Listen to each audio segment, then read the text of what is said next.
الشيطان اللعين الرجيم بسم الله الرحمن الرحيم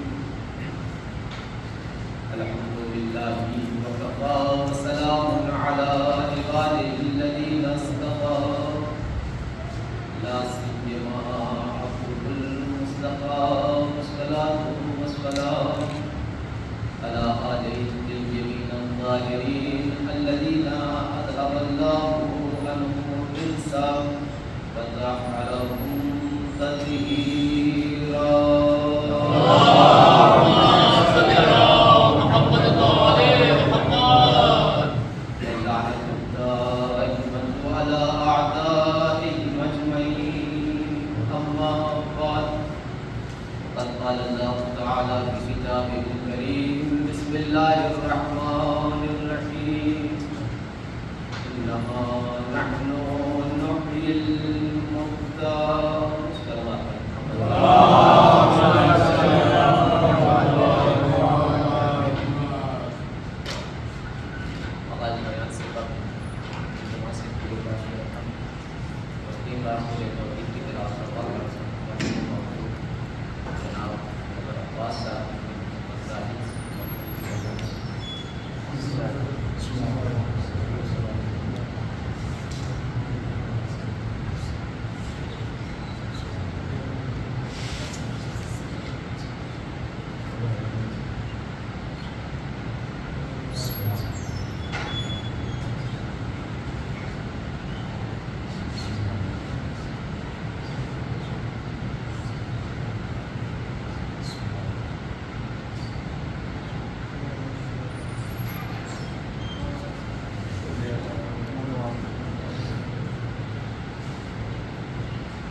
ماہ مبارک رمضان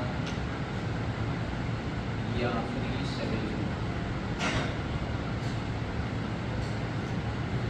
عبادت و بندگی کا مہینہ جو بڑی تیزی سے گزر رہا ہے، کل ہم سے رخصت ہو رہا ہے۔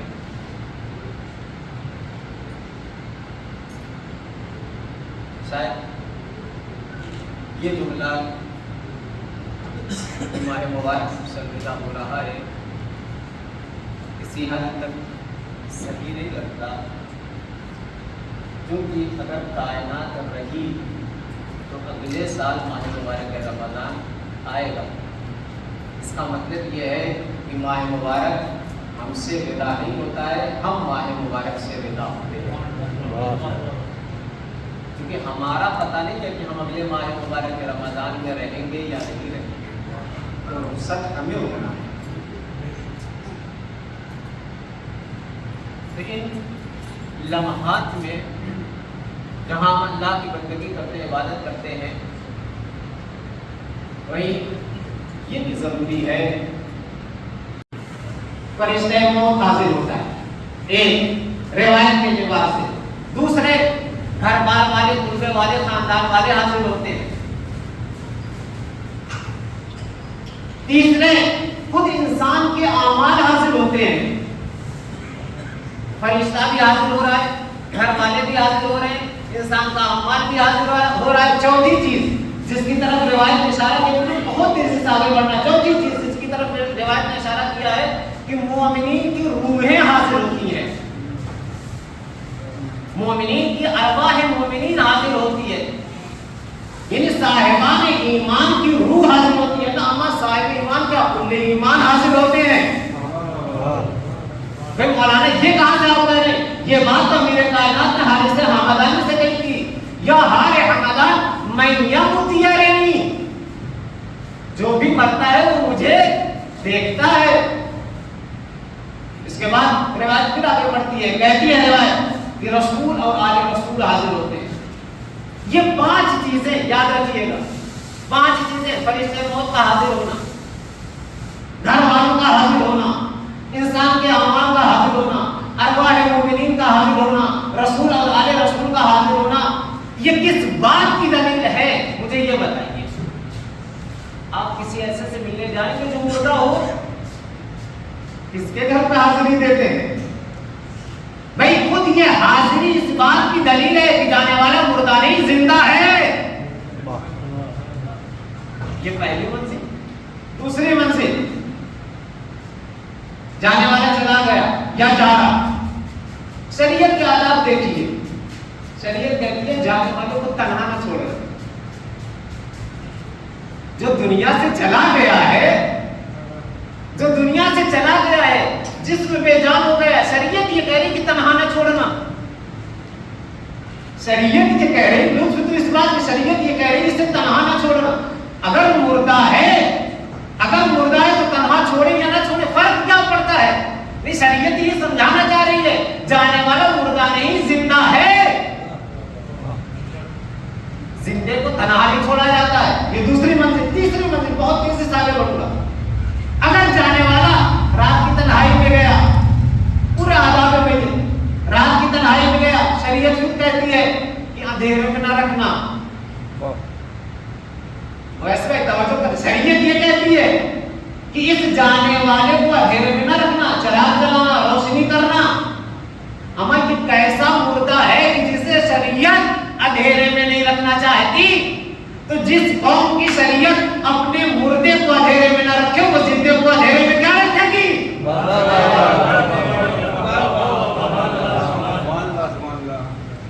اس کا مطلب یہ کہ جانے والا مردہ نہیں ہے، زندہ ہے. یہ تین منزل چلا گئے. غسل کی باری آئی، غسل دیا جا رہا ہے.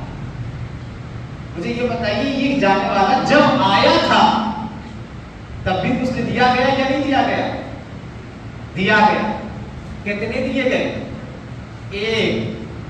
واجب تھا یا مستحب؟ مستحب. آیا تھا تو ایک غسل، وہ بھی مستحب. جب جانے لگا، چلا گیا، شریعت کہہ رہی اب ایک نہیں 3 غسل دینا ہے. چلا گیا، شریعت کہہ رہی اب ایک نہیں 3 غسل دینا ہے. نہیں، نزاکت ہے کہ شریعت کیا کہہ رہی ہے؟ جا رہا ہے، چلا گیا ہے تو اب ایک غسل نہیں دینا ہے، 3 غسل دینا ہے. وہ بھی مستحب نہیں، واجب ہے، دینا ہی دینا ہے. اس کا مطلب یہ ہے کہ یہ جانے والا مردہ نہیں زندہ ہے. ورنہ شریعت کبھی یہ نہ کہتی کہ اسے غسل دو. غسل کی منزل سے گزرے، کفن کی باری آتی ہے. کفن پہنایا. اب شریعت کے احکام دیکھے، آداب دیکھے، بڑے پیارے آداب ہیں. کہتے کفن پاک ہو، حلال ہو، مباح ہو، سفید ہو، قیمتی ہو. مردہ ہے تو چھوڑیے، ڈالیے کہیں. زندوں کے ساتھ اتنے آداب نہیں ہے. شریعت یہی تو سمجھانا چاہ رہی ہے جو گیا ہے نا وہ مردہ نہیں زندہ ہے. تبھی تو ہم کہہ رہے ہیں کہ پاک لے کے جائے، حلال لے کے جائے، رشمی لے کے نہ جائے، سفید لباس پہن کے جائے، قیمتی کفن لے کے جائے. کیوں؟ اس لیے کہ جو پہن کے جائے گا وہی پہن کے آئے گا. معتذرن کفنی شاہرن سیفی ملبین دعوت الداعی فی الحاضر والبادی. جس کفن میں جو جائے گا اسی کفن میں وہ آئے گا. یہ اس بات کی دلیل ہے کہ جانے والا مردہ نہیں زندہ ہے. کفن کے بعد، غسل کے بعد کفن پہنا دیا، باری آئی تشیع کی، جنازہ اٹھنا. اب مجھے بتائیں تشیع جنازہ کا ادب کیا ہے؟ شریعت یہ کہتی ہے کہ جب جنازہ اٹھے تو جو جنازے کے ساتھ جو جنازے میں ہیں، یا کہ جسے تم منزل کی طرف لے کے جا رہے ہو، قبر کی طرف، قبرستان کی طرف جسے لے کے جا رہے ہو، وہ تم اس کو نہیں لے کے جا رہے ہو، وہ تم کو لے کے جا رہا ہے. تم اسے منزل نہیں دکھا رہے ہو، وہ تمہیں منزل دکھا رہا ہے. تم اسے راستہ نہیں دکھا رہے ہو، وہ تم کو راستہ دکھا رہا ہے. آج یہ تم کو راستہ دکھا رہا ہے تو یہ راستہ دکھانا اس بات کی دلیل ہے کہ راستہ وہی دکھاتا ہے جو زندہ ہوتا ہے. جو راستہ وہی دکھاتا ہے جو زندہ ہوتا ہے. یہ 5-6 منزل. اس کے بعد نماز جنازہ کی باری آئی. ہم جو عام نماز پڑھتے ہیں نا، شریعت کہتی ہے کسی ایسی جگہ پہ کھڑے نہیں ہونا جہاں سے لوگ گزر رہے ہوں. کیوں؟ ایسی جگہ پہ کھڑا ہونا مکروہ ہے. ایسی جگہ پہ کھڑا ہونا مکروہ ہے. لیکن یہ کیسا مردہ ہے کہ شریعت کہتی ہے اسے آگے رکھو، تم پیچھے کھڑے ہو اور نماز پڑھو.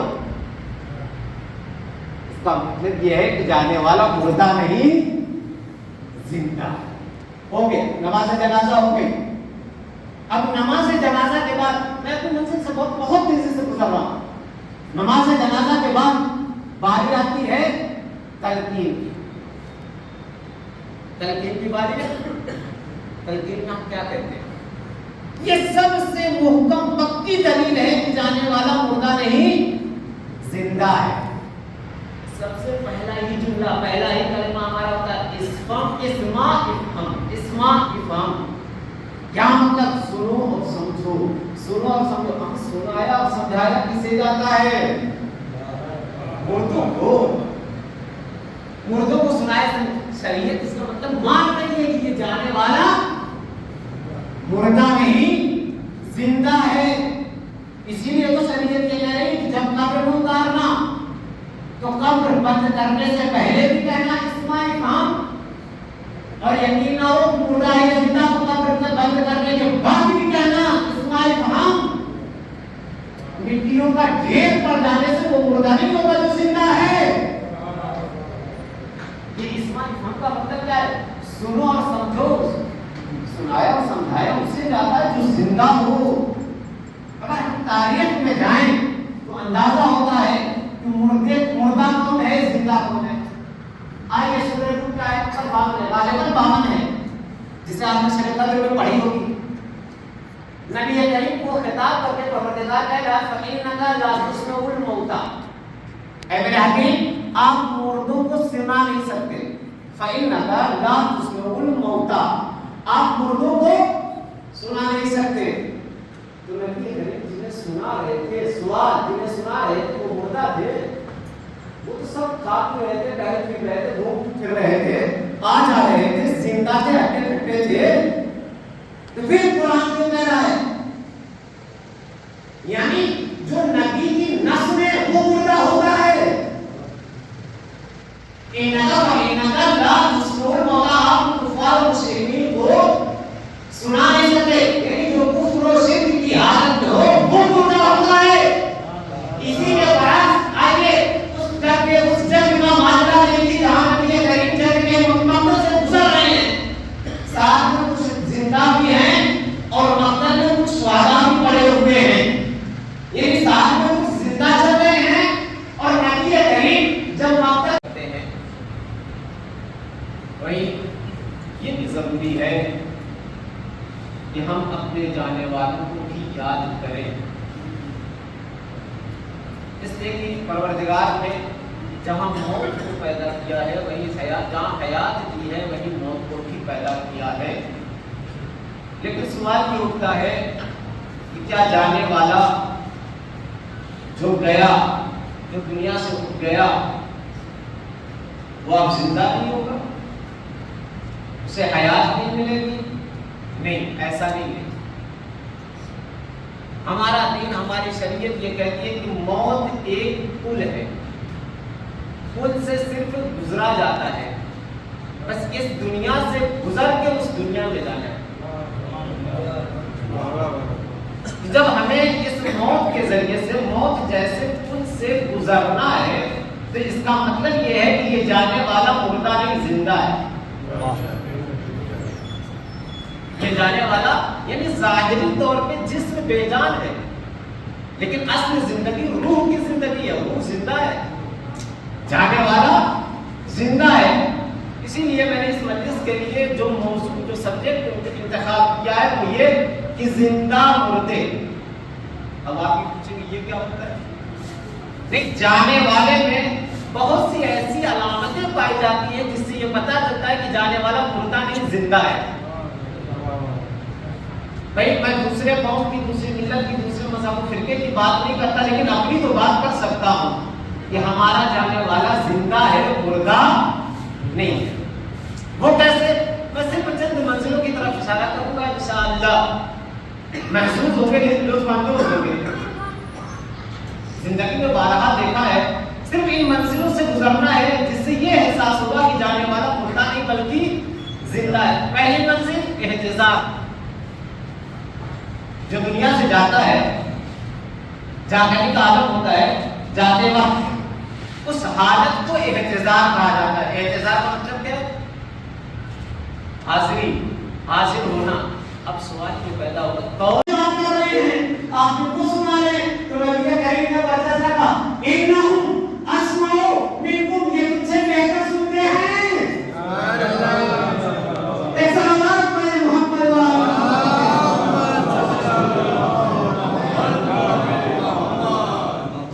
یعنی جو نبی کی سنے وہ زندہ ہوتا ہے، جو نبی کی نہ سنے وہ زندہ رہ کے بھی مردہ ہوتا ہے. یہ ساری منزلیں کس بات کی نشان نہیں ہے؟ یعنی جانے والے میں زندگی کی علامتیں پائی جائیں گی، زندہ ہے، ہوتا ہی ہے. ایک چیز اور درمیان میں جو ہمارے یہاں سے جو بھی مردہ جاتا ہے، جو بھی مر جاتا ہے، جب دنیا سے جاتا ہے تو حنوط بھی ہم کرتے ہیں. کفن پہنانے سے پہلے حنوط کیا جاتا ہے. حنوط میں ہوتا کیا؟ آزائے سجدہ پہ کافور ملے جاتے ہیں، 7 جگہوں پہ کافور ملے جاتے ہیں. مستحب ہے، بہتر یہ ہے کہ اس کافور میں تھوڑی سی خاک شفا ملائی جائے. اگر خاک شفا مل جائے تو خاک شفا کافور میں ملانا پیسے ثواب ہے. کافور میں نہیں ملا سکتے، بھول گئے ہیں تو سینے پہ رکھ دیجئے، وہاں نہیں رکھ پائے تو آنکھوں کو درمیان رکھ دیجئے، وہاں نہیں رکھ پائے تو کفن میں رکھ دیجئے، وہاں نہیں رکھ پائے تو قبر میں رکھ دیجئے. یہ بار بار خاک شفا رکھنے کی تاکید کیوں ہو رہی ہے؟ شریعت یہی بتلانا چاہیے. جب پہلے بھی آیا تھا نا تب بھی ہم نے تمہیں سکھایا تھا حنکو اولادکم بماء الفرات وبتربۃ الحسین. بچے کو یعنی اللہ جب تمہیں اولاد دے، چاہے وہ رحمت کی شکل میں ہو چاہے وہ نعمت کی شکل میں ہو، تو سب سے پہلے فرات کا پانی پلانا اور خاک شفا چٹانا. آیا تب بھی شریعت کہہ رہی ہے کہ خاک شفا چٹانا سب سے پہلے. جب جا رہا ہے تب بھی شریعت یہ کہہ رہی ہے کہ جائے تو اپنے ساتھ خاک شفا لے کے جائے. کیوں؟ اس لیے کہ یہ آنے والا اور جانے والا حسین ابن علی سے وابستہ ہے، اور جو بھی حسین ابن علی سے وابستہ ہو جائے گا وہ کبھی مر نہیں سکتا. کیوں؟ اس لیے کہ حسین آج بھی زندہ ہے، حسینیت آج بھی زندہ ہے. تو جب حسین زندہ ہے، جب حسینیت زندہ ہے، تو جو حسین سے وابستہ ہو جائے گا اور وابستہ ہونے کے بعد حسینی بن جائے گا وہ بھی زندہ رہے گا.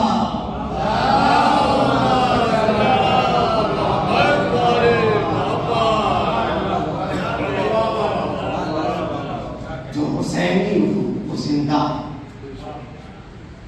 قبر ہم نے تیار کر دی. اچھا یہ ہم نے قبر میں اپنے مردوں کو چھپایا کیوں؟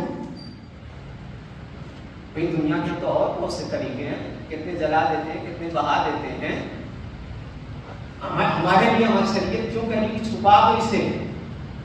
کیوں؟ اس لیے کہ یہ جانے والا اپنے سینے میں انمول قیمتی خزانہ لے کے جا رہا ہے. جانے والا اپنے دل میں ایک انمول بیش بہا قیمتی خزانہ لے کے جا رہا. وہ ہے کیا؟ کہا وہ ہے محبت اہل بیت، وہ ہے بلال علی. ارے جب یہ خزانہ لے کے جا رہا ہے تو خزانے کی خاصیت یہ ہے کہ خزانے کو چھپایا جاتا ہے، نہ جلایا جاتا ہے، نہ بہایا جاتا ہے، نہ بکھیرا جاتا ہے. ایک صلوات پڑھے محمد والے.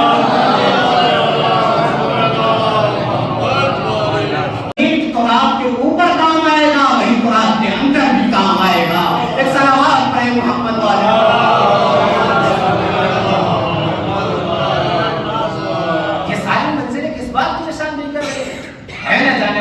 یہ مردہ نہیں ہے، ہم مردہ سمجھتے ہیں، جانے والا زندہ ہے.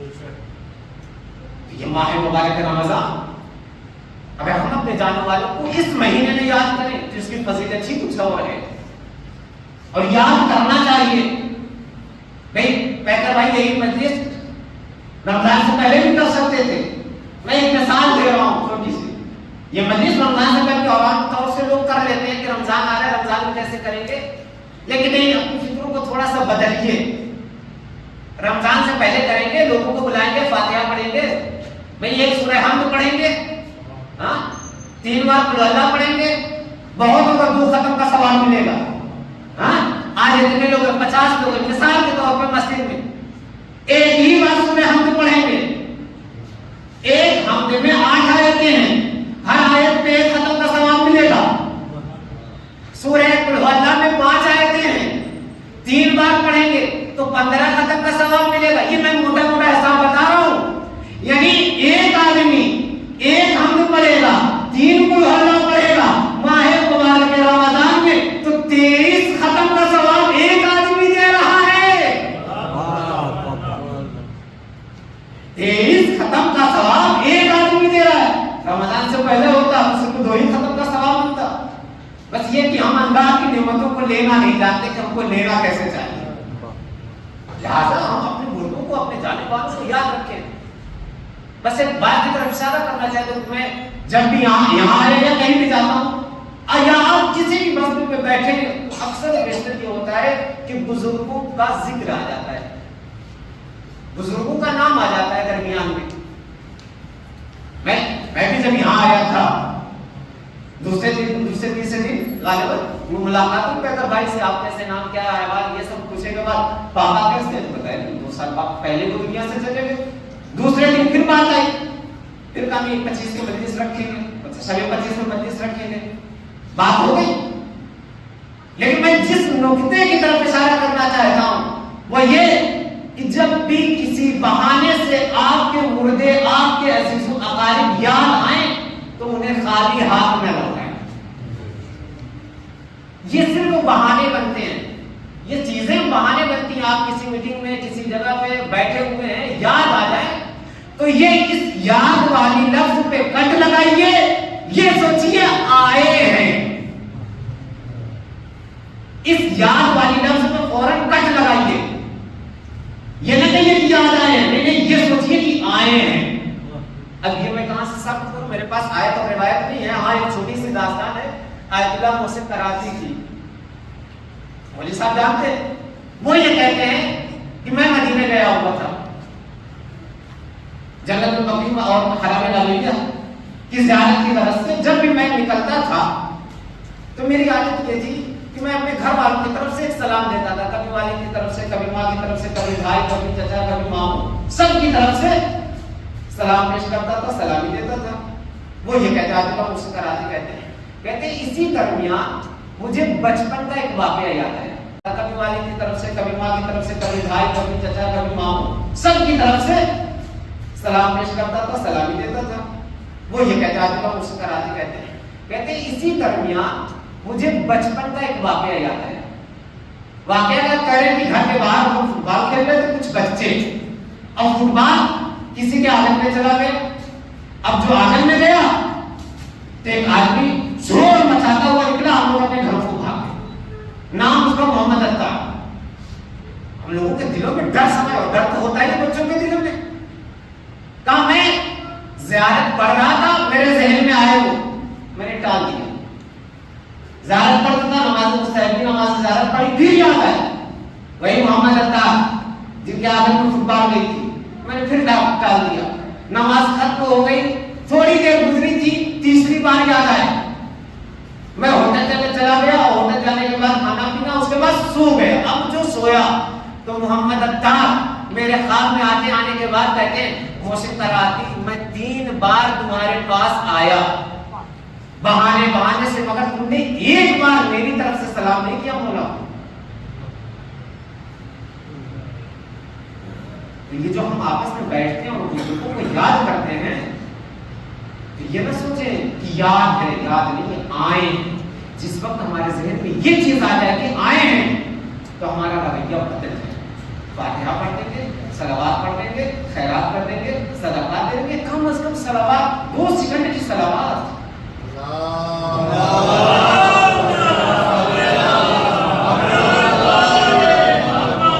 یہ پہلا میسج, اور انشاءاللہ پروردگار کی بارگاہ میں دعا ہے کہ اسی میسج کو پروردگار مرحوم کے لیے صدقہ جاریہ بنا دے. پہلا میسج. اور دوسرا میسج, میں بس منزل سے قریب ہو رہا ہوں کہ جب ہمیں ہمارے مردے یاد آئیں تو ہم ان کو اچھی طریقے سے یاد کریں. یہ استاد محمد کے گھرانے میں پایا جاتا ہے. ساجد آل محمد اپنے آبا و اجداد کے لیے بھی نماز مغفرت, نماز ہدیہ میت پڑھتے تھے, اور اپنی اولاد کے لیے بھی. دن میں آباء و اجداد کے لیے پڑھتے تھے اور رات میں اولاد کے لیے پڑھتے تھے. نماز کا طریقہ بھی بہت آسان ہے. 2 رکعت نماز پڑھنی ہے, نماز ہدیہ میت. طریقہ کیا ہے؟ نماز صبح کی طرح پڑھیں گے. پہلی رکعت میں سورہ حمد کے بعد سورہ قدر پڑھیں گے اور دوسری رکعت میں سورہ حمد کے بعد سورہ کوثر پڑھیں گے. پہلی رکعت میں سورہ حمد کے بعد سورہ قدر, دوسری رکعت میں سورہ حمد کے بعد سورہ کوثر. اب کوئی یہ پوچھے گا مولانا بھول جائیں گے, ادھر ادھر ہو جائے, تو بھائی میں 2 راستے بتاتا ہوں یاد رکھنے کے تاکہ بھولے نہیں. پہلے جب آپ ترتیب جس ترتیب سے ابھی سورہ ہے قرآن میں, اگر اس ترتیب سے چلیں گے تو سورہ قدر پہلے آئے گا, سورہ کوثر بعد میں آئے گا. یاد رہے گا یا نہیں رہے گا؟ سورہ قدر قرآن کھولیے, کھول کے دیکھ لیجئے. سورہ قدر پہلے آئے گا تو اس کو پہلی رکعت میں پڑھیے, سورہ کوثر بعد میں آئے گا تو اس کو دوسری رکعت میں پڑھیے. چلیے اگر یہ بھول گئے, دوسرا طریقہ بتاتا ہوں یاد رکھنے کا. الف با یا تا, الف با تا سا یا یاد ہے یا نہیں ہے؟ پڑھیے, دہرائیے اندر اندر پڑھیے. این لین فا قاف کا.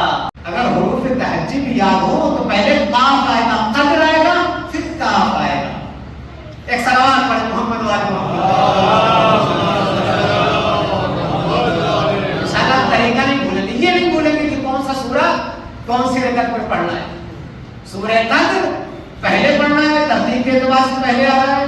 اور اگر الفابیٹ کے اعتبار سے دیکھیں, چاہے اردو کا لے لیں, چاہے فارسی کا لے لیں, چاہے عربی کا لے لیں, قاف پہلے آئے گا, قاف بعد میں آئے گا. قدر کوثر, بس میں نے بات کو ختم کیا. لیکن یہ دونوں سورہ ایک ایسی ہستی سے منسوب ہے کہ جس کی رضا خدا کی رضا ہے. یہ دونوں سورہ قدر بھی اور سورہ کوثر بھی. مصداق لیلۃ القدر کس سے قرار کیا گیا؟ شہزادی کونین. لوگ اپنے ہاتھوں کی لکیروں سے اپنے مقدر کو نہ تولیں. ہاتھوں کی لکیریں تقدیر نہیں بناتی ہیں, نہ بناتی ہیں, نہ بگاڑتی ہیں. شہزادی کی محبت اور عدالت تقدیر بنائے گی بھی, بگاڑے گی. لوگ ہاتھوں کی لکیروں کے چکر میں پڑے, اپنا مقدر بنانے اور بگاڑنے کی اتنی بڑی ہستیوں کو چھوڑ کے. یعنی یہ دونوں سورہ مربوط ہیں, کس سے منسوب ہے؟ کس سے؟ شہزادی کونین سے. عجب نہیں صادق آل محمد نے یہ دونوں سورہ رکھ کے دنیا کو یہ پیغام دیا کہ وہ خدا جس کے دل میں ایک ماں کی مامتا سے زیادہ محبت پائی جاتی ہے, ہم نے 14 میں صرف ایک کو رکھا ہے جس کی رضا کو ہماری رضا اور جس کے غضب کو ہمارا غضب قرار دیا گیا. ہاں اپنے لوگوں کو اچھی طریقے سے یاد کریں. آج ہم یاد کریں گے, کل ہمارے بچے یاد کریں گے. نہیں یہ نہیں, بلکہ جب ہم اپنے لوگوں کو یاد کرتے ہیں تو خوشی اپنے منزل کو لوٹتے ہیں, دعائیں دیتے ہیں. ایسا نہیں ہے کہ ان کی دعائیں بند ہو گئی ہیں, لیکن ہم نے لینا چھوڑ دی ہیں. یہ ہماری بدقسمتی ہے, ہم نے ان کی دعائیں لینا چھوڑ دی ہیں. ہم اپنے شب جمعہ, شب زیارتی امام حسین 2 سال بعد سب ادھر پہ آپ کی نہ جانے کتنے, ہر ایک کے باپ جو بھی چلا جائے اسے بار بار یاد آتی ہے کہ باپ دنیا سے چلا گیا. لیکن اس کا بڑا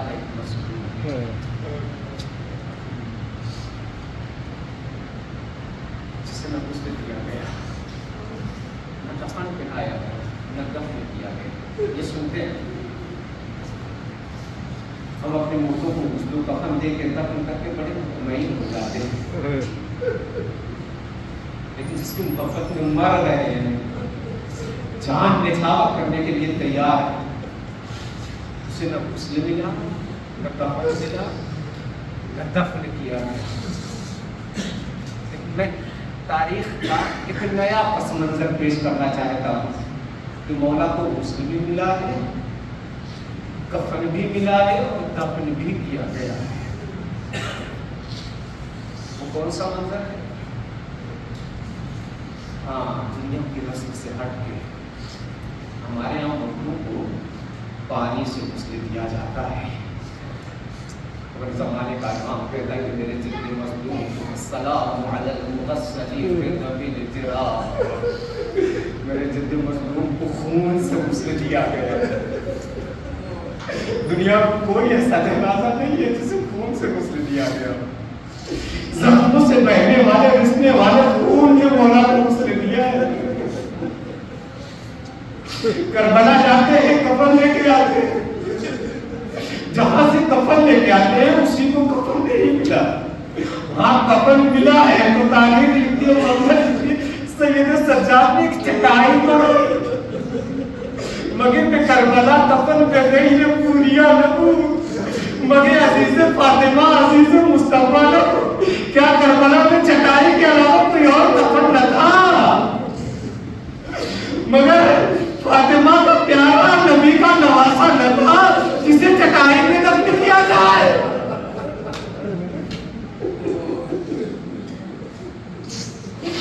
دفن بھی کیا گیا، بڑا عجیب انداز سے دفن کرنے کو۔ میں ویس بھائی سے ایک بات پوچھوں گا، جب جنازہ لے کے اترتے ہیں قبر میں، مجھے بتلائیے شریعت کیا کہتی ہے؟ جب جنازے کو لٹا لو تو آخری وقت جنازے کا سر قبلے کی طرف کر دینا۔ ہائے مظلومیت سید سجاد، جب مولا نے اپنے بابا کے سر کو قبلے کی طرف کرنا چاہا ہوگا، مگر ہائے وہ بدن، ارے جس میں سر ہی نہیں اسے قبلے کی طرف کیسے کیا جائے؟ ایک مرتبہ مقتل لکھتا ہے سید سجاد نے اپنے لبوں کو مولا کی کٹی ہوئی گردن کی رگوں پہ دے رکھ دیا، آسمان دیکھتا رہا، زمین دیکھتی رہی۔ جزاکم ربکم خیر الجزاء۔ آرباب اللہ، بس مصیبت مسائل تمام دو جملے پوچھ سکے۔ میں اپنے بھائی میں خدمت میں کہوں گا 2 سال کا عرصہ گزر گیا مگر آپ مطمئن رہنا، آپ کے بابا کو غسل بھی دیا گیا، کفن بھی پہنایا گیا، جنازہ بھی بڑی شان سے اٹھا۔ ارے سید سجاد کے دل سے پوچھو، 23-24 سالہ جوان ہے، جب خیمہ گاؤں سے مقتل کے لیے مقتل کی شام کوفے کے لیے چلا ہے، ایک مرتبہ بابا کے لاشے کو دیکھ کے، بابا کے لاشے کو دیکھ کے چہرے کی رنگت بدلی۔ اب جو رنگت بدلی سید سجاد نے کہا ایک بھی اماں، ارے جس کا جوان بیٹا موجود ہو اس کے بابا کا لاشا یوں پر خیر الجزاء۔ اللہ آپ کو کسی غم میں نہ بنائے۔ 2 بیٹیاں بھی دور سے اپنے گھروں سے اپنے بابا کا غم منانے کے لیے ارے بابا کے گھر آ گئی ہے۔ میں بیٹیوں کی خدمت میں بس ایک جملہ کہوں گا، ارے ایک بیٹی مدینے کی ہے جس کے گھر سے بابا کا جنازہ بھی نکلے دیر نہیں، کیا دیکھا مدینے والوں نے؟ ارے گھر سے دھواں اٹھ رہا ہے، دنیا یہ سمجھ رہی تھی چولہا جل رہا ہے، نہیں نہیں چولہا نہیں دروازہ جل رہا۔ اے ارباب اللہ، یہ کیسی مظلومہ بیٹی ہے کہ اپنے بابا کو جی بھر کے رو نہ سکی۔ میں اپنی بہنوں کی خدمت میں کہوں گی، ارے جب آپ کا بابا گیا ہوگا تو سب نے سمجھایا ہوگا، آپ نے دل کھول کے رویا ہوگا، کسی نے روکا نہ ہوگا، لیکن مدینے والے آ کے درے نبی پہ گئے تھے، اے شہزادی یا دن کو رویا کرے یا رات کو رو۔ جزاکم ربکم خیر الجزاء۔ آرباب اللہ، بس مجھ سے کا آخری جملہ مرحوم کی اہلیہ کے نام، میں اہلیہ سے یہی کہوں گا، مرحوم کی اہلیہ سے 2 سال کا عرصہ گزرا، مجھے نہیں پتا آپ نے یہ 2 سال کا عرصہ کیسے گزارا، آپ کے دل میں کیا بھی تھی، مگر ایک جملہ کہوں گا، ایک جملہ کہوں گا آپ کی مصیبت کے لیے، آپ کے دل کو تھامنے کے لیے کافی ہوگا۔ وہ جملہ یہ ہے، مجھے معاف کیجئے گا، ارے آپ نے بہت 2 سال میں جھیلا مگر وہ دن نہیں دیکھا جو رباب نے کربلا کے میدان